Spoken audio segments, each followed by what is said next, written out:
Hey everyone, done any singing I know, but you see what Facebook is doing to me? Well, they keep blocking my things, saying copyright, copyright. So I'll keep putting it up and then I'll delete it. Well, what can you do? So this week, Valentine's Day is a nice day.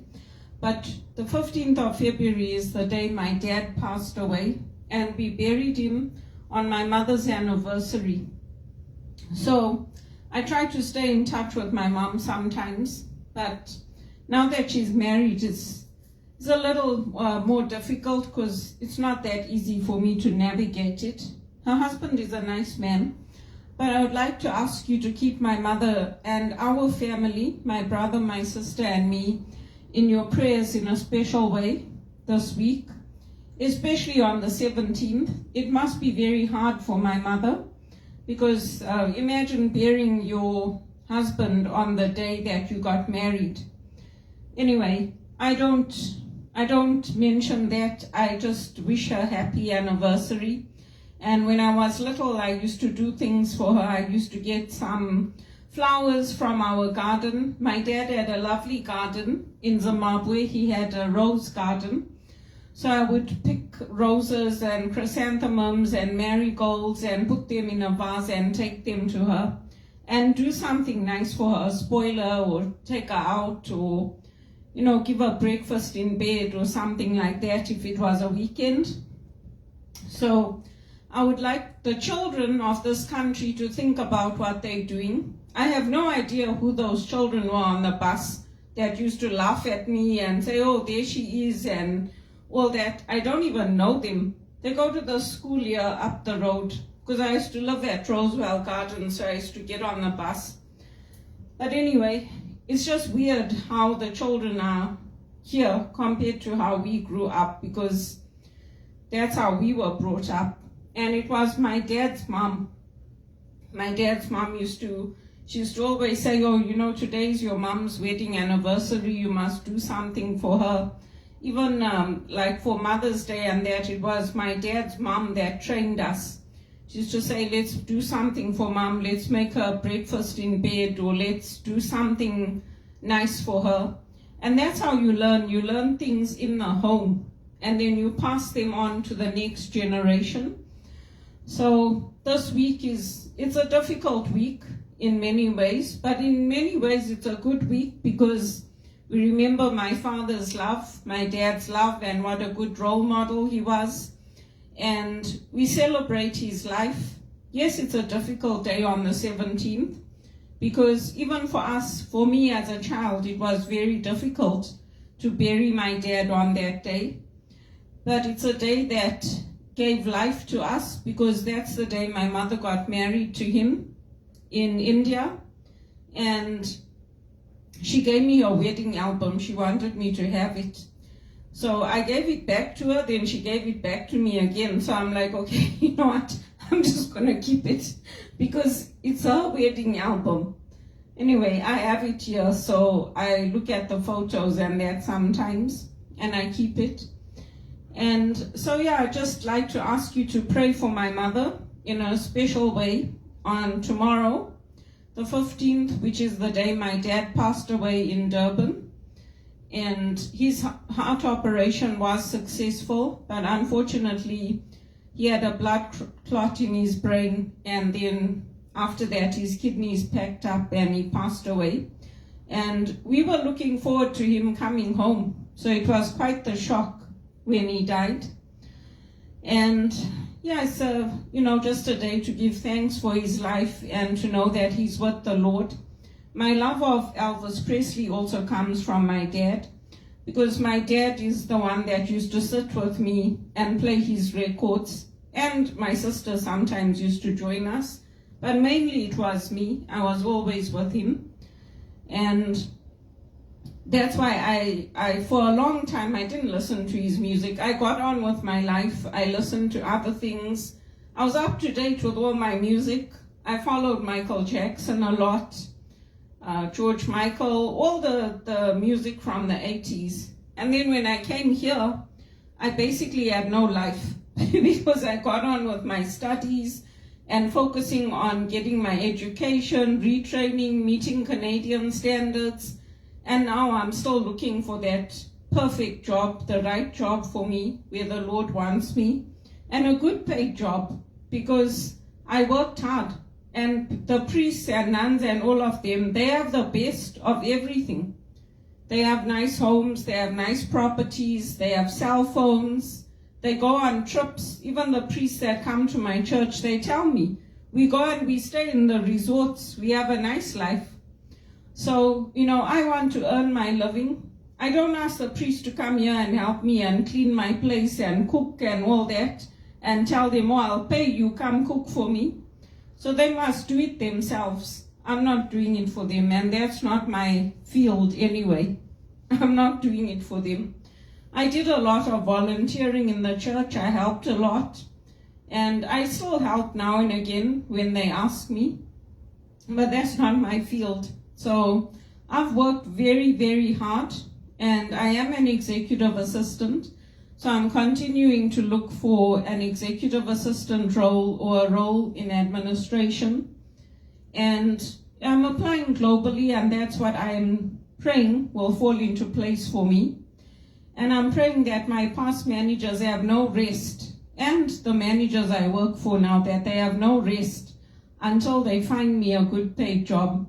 Because after all, I gave them the best. I organized parties for them.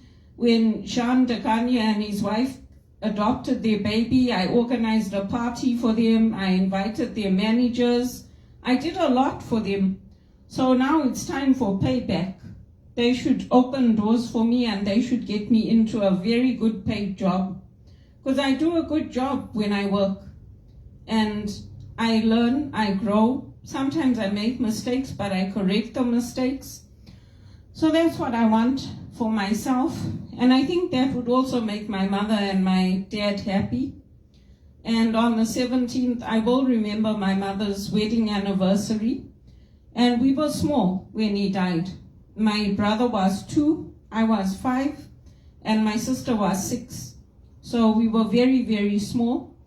And we didn't have any support. Nobody supported us in our career aims, in our career goals, and that includes in Canada. Nobody helped to open any doors for me. Nobody gave me lifts. The only person that gave me a ride, and that's because he was going to the retreat center, was Father Scott Lewis. Other than that, none of the priests have done me any favors, so I don't owe them anything. And I'm hoping that I will get that good paid job, and that I'll get the support of the sisters and the priests and the bishops and the cardinals, because I have been trying for a very long time to get into a good paid job. And I want things to change for me, finally, because I've had enough of it. I'm sick of it. Father Larry's also sick of it. The people that should be in the good paid jobs, we're not in them. And Canadians can be overconfident. They come across as arrogant, even when they're interviewing you. It's like, oh, not to be conceited, but it's, oh, why did you say that in the first place? Oh, not to be arrogant, but it's like, okay, you know what, your confidence, it doesn't come across as confidence. It comes across the wrong way. And the Americans say that too on the calls. Like in the call center, when they talk to me, they even start crying. They're like, you know what? It's so nice to talk to you, because the people that work in your call center and even the supervisors, they come across as very arrogant. And I'm like, okay, well, I can help you. And they sit and they cry. They sit and they cry on the phone when they talk to me. So it's not a joke. Canadians need to change their attitude. And also, when processes are in place and procedures are in place, if you come home and the condo manager doesn't want to open your condo door, there's probably a reason for that. The people who are running the building. If you have a suggestion to make, go and take it to them. Or make the arrangement with your landlord. Because here, children kill. So, they're also looking out for the safety of the community. That's what I think.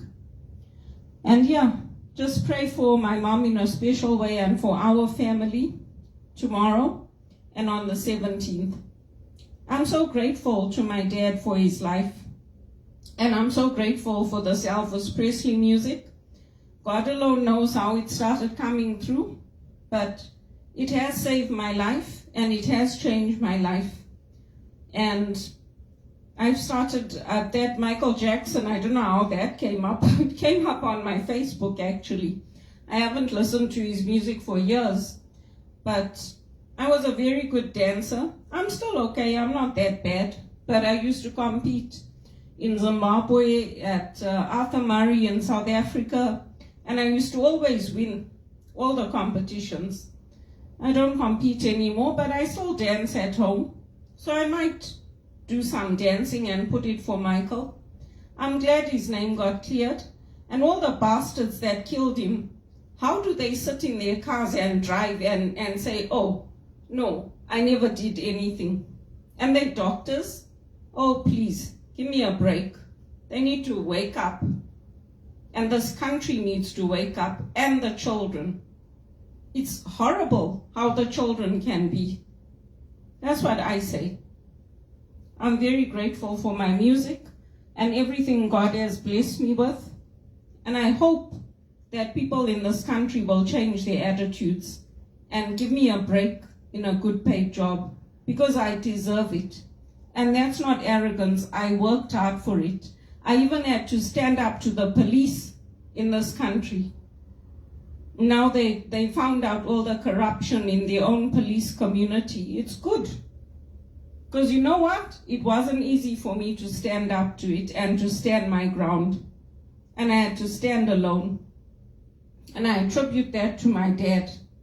And I'm grateful for his life, and for Elvis Presley's life, and for MJ's life. It's good. That doctor that killed him, I don't know, he has no conscience. He has no conscience. That's what I say.